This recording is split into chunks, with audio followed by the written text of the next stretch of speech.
Capital Maharaja குழுமத்தின் 43வது வருடாந்த மீளாய்வு கூட்டம் ரத்மலானி ஸ்டெயின் கலையகத்தில் இன்று பிற்பகல் ஆரம்பமானது.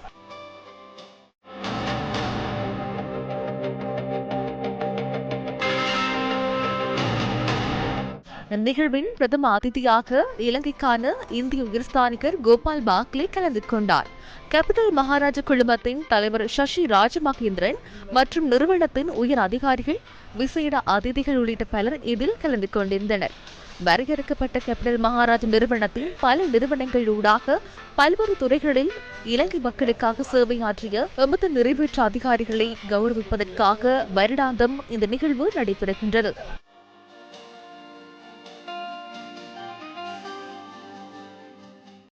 கேபிட்டல் மகாராஜா குழுமத்துக்கு சொந்தமான நிறுவனங்களின் மிகவும் சிறப்பாக செய்யப்பட்ட நிறுவனங்களுக்காக இம்முறை 6 விருது வழங்கப்பட்டது. அதன்படி 2020 ஆண்டுக்காக ICU நிறுவனத்துக்கும் 2021 ஆண்டுக்காக எஸ்லோன் நிறுவனத்துக்கும் வழங்கப்பட்டது.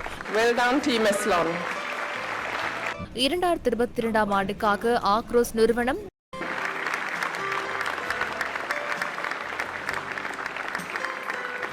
2023 ஆண்டுக்காக டஃப்லைன் நிறுவனத்துக்கும் 6 விருது வழங்கப்பட்டது. Big round of applause for Team Toughline. As we gather to honor our executive of the year, எமது நிறுவனத்தின் நிறைவேற்று அதிகாரிகளை கௌரவிப்பதற்காக ஒன்று கூடியுள்ள இந்த நேரத்தில் எமது நிறுவனத்தின் முன்னாள் தலைவர் இந்த நிறுவனத்துக்காக ஆற்றிய அளப்பரிய சேவைகளை நான் நினைவு கூற வேண்டும். எமது நிறுவனம் வரலாற்றில் பல வெற்றிகளை சுவீகரித்துக் கொண்டது. எமது குழுமத்தில் பல்வேறு துறைசார் நிறுவனங்களினால் அந்த வெற்றிகளை நாம் அடைந்துள்ளோம். இலங்கையில் காணப்படும் நிறுவனங்களில் எமது நிறுவனங்களின் ஊழியர்களை முன்னோக்கி கொண்டு செல்வதற்காக மற்றும் அளப்பரிய சேவையை வழங்குவதற்காக ராஜமகேந்திரன் அவர்கள் பாரிய பங்களிப்பு வழங்கினார். அவர் தூர நோக்கத்துடன் செயற்பட்டார். மாற்றங்களுக்கான தைரியம் அவரிடம் இருந்தது. அவரோடு பயணிப்பதற்கு அதிர்ஷ்டம் கிடைத்த எமக்கு அந்த தைரியம் கிடைத்தது. எம்முடன் பயணிக்கும் அனைவருக்கும் அந்த சந்தர்ப்பம் கிடைத்துள்ளது. எமது நிறுவனம் இலங்கையிலும் சர்வதேச மட்டத்திலும் பிரகாசிப்பதற்கு அதுவே காரணமானது. எமது நிறுவனத்தினால் முன்னெடுக்கப்படும் சமூக சேவை திட்டமான கிராம மக்களை நோக்கிய கம்மந்த திட்டம் அதில் முக்கியமான ஒன்றாகும். நாம் எமது செய்திகளில் வெளியிட்ட மக்களின் வறுமை தொடர்பிலான செய்திகளுக்கு தீர்வு வழங்கும் வகையில் எனது தந்தை 10 வருடங்களுக்கு முன்னர் கம்மந்த திட்டத்தை உருவாக்கினார். அவர் இளைஞர் குழுக்களை மக்கள் மத்தியில் அனுப்பி மக்களுக்கு உதவிக்கரம் நீட்டினார். அவர் அன்று ஆரம்பித்த பணியின் ஆழம் அன்று எவருக்கும் புரிந்திருக்காது. எனினும் இன்று இலங்கைக்கும் சர்வதேசத்துக்கும் அந்த செயற்பாட்டின் பிரதிபலன் நன்கு தெரிகின்றது. இன்று கம்மந்த இலங்கை மக்கள் மத்தியில் பலமான ஒரு கட்டமைப்பாக உருவாகியுள்ளது. எதிர்காலத்திலும் அது செயற்படுத்தப்படும். மாற்றங்களுக்கு எம்மால் பழகிக் கொள்ள முடியும். நாம் வழங்கியுள்ள இந்த தெரிவுகள் மூலம் சமூகத்துக்கு எதிர்காலத்திலும் நன்மைகள் கிடைக்கும். நாம் வரலாற்றில் சர்வாதிகாரத்தை நிராகரிக்கின்றோம். சுதந்திரம் என்பது எமக்குள்ள உரிமைகள் மாத்திரம் அல்ல, எமக்கு வழங்கப்பட்டுள்ள சுதந்திரம் அதிகம் என்று சிலர் கூறுகின்றனர். நாட்டின் பொருளாதாரம் வீழ்ச்சி அடைவதற்கு எமது சுதந்திரம் காரணமாக அமையவில்லை. இலங்கையில் 3 பிள்ளைகளில் ஒருவருக்கு சரியான முறையில் ஒருவேளை உணவு கிடைப்பதில்லை. பாடசாலை செல்ல முடியாத நிலைமை மாணவர்களுக்கு உருவாகியுள்ளமைக்கு எமக்கு வழங்கப்பட்ட சுதந்திரம் காரணம் அல்ல.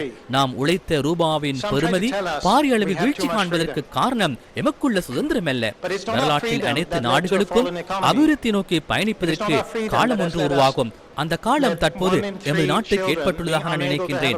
தற்போது மக்கள் குறுகிய அரசியல் விடயங்களை நிராகரித்துவிட்டு மாற்றம் ஒன்றை ஏற்படுத்த முயல்கின்றனர்.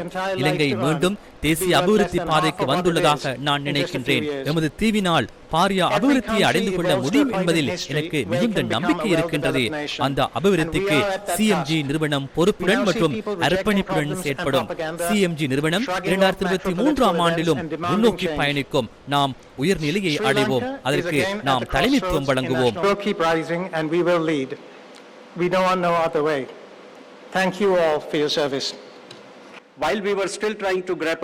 கோவிட் நெருக்கடிக்கு பின்னரான மாற்றங்களுக்கு நாம் பழகிக் கொள்கின்ற சந்தர்ப்பத்தில் நாட்டின் அரசியல் ஸ்திரமின்மை மற்றும் பொருளாதார யுத்தம் அதனை இல்லாமல் செய்தது. அத்துடன் எமது முன்னாள் தலைவர் ராஜமகேந்திரன் அவர்களையும் நாம் இழந்தோம். இது எமக்கு பாரிய நட்டமாகும். கடந்த சில வருடங்களாக நாம் பல சிரமங்களை எதிர்கொண்டோம். எனினும் எமது நிறுவனத்தின் நிறைவேற்ற அதிகாரிகளின் கடுமையான முயற்சியை நான் பாராட்டுகின்றேன். எதிர்காலத்திலும் அதனை எதிர்பார்க்கின்றேன். கேபிட்டல் மகாராஜா குழுமத்தின் 5 நிறைவேற்று அதிகாரிகள் இம்முறையும் கௌரவிக்கப்பட்டனர். AF ஜோன்ஸ் நிறுவனத்தின் பிரசாந்த் ஹெட்டி ஆராய்ச்சி,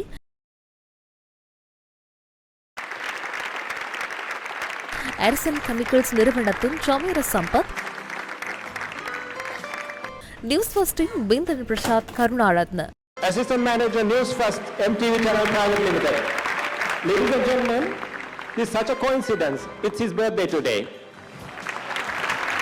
And committee never considered his birthday, but he ranked as the 3.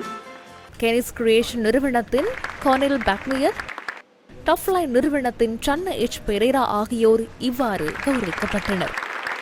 Because there are two types of people in the world. இந்த உலகில் 2 வகையான மக்கள் உள்ளனர். எதிர்காலம் தொடர்பிலான அச்சத்தோடு வாழ்வோர் ஒரு பிரிவினர், எதிர்காலத்தை வடிவமைத்து அதற்காக முயற்சியில் வாழ்வோர் மற்ற பிரிவினர். திறமை மிக்கவர்களே ஒன்று கூடியுள்ளனர். இது இலங்கையின் வளங்களுக்கு சிறந்த உதாரணமாகும். இந்தியாவை போன்று இலங்கைக்கும் அவர்களின் வளங்கள் மற்றும் திறமைகளை பயன்படுத்தி முன்னோக்கி பயணிக்க முடியும். அது அவர்களின் எதிர்காலம் மட்டுமல்ல, ஒட்டுமொத்த சமூகத்தின் எதிர்காலத்துக்கும் உறுதுணையாக அமையும். But for the entire humanity, the entire humankind. வருடத்தின் சிறந்த நிறைவேற்று அதிகாரிக்கான விருதுக்காக 8 பேரின் பெயர்கள் பரிந்துரைக்கப்பட்டன.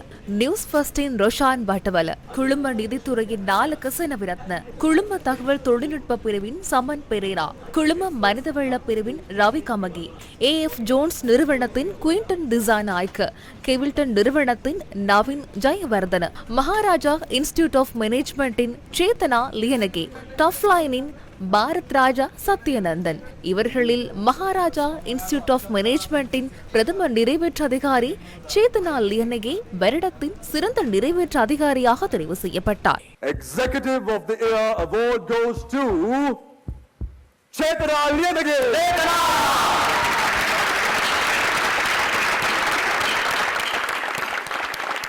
I would like to warmly welcome on stage Mr. Maharaja to give away the award. Also the Chairman, Managing Director, Mr. Shashi Rajamahendran, and Group CEO to accompany Mr. Maharaja on stage. Huh?